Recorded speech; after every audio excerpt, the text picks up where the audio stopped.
Connaissez-vous réellement la véritable histoire du film d'horreur Ça, le clown?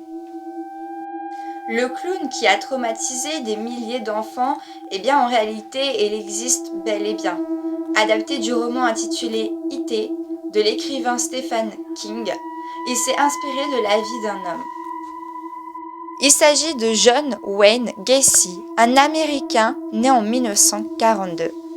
Comme dans le film, l'homme avait deux passe-temps, se déguiser en clown et tuer des gens.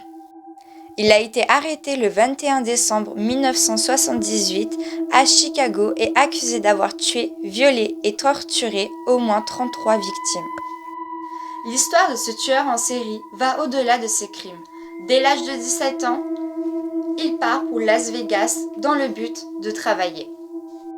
Il se mit à travailler dans un salon funéraire, puis il développe une fascination pour les cadavres.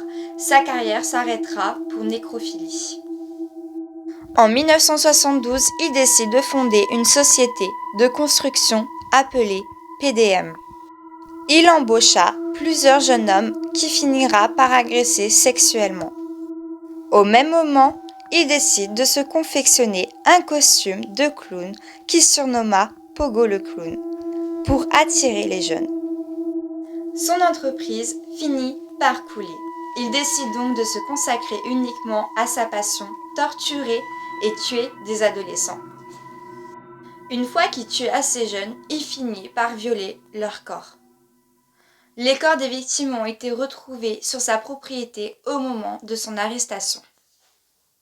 Un peu comme l'histoire terrifiante de Jeffrey Dahmer, alias le cannibale de Milwaukee. Ce sont les voisins qui ont alerté les policiers à cause d'une odeur un peu désagréable. Incarcéré, John Wayne Gacy, aussi surnommé le clown tueur, se mettra à peindre. Il se mit à peindre des clowns tueurs. Il sera finalement condamné à la peine de mort et sera exécuté le 10 mai 1994.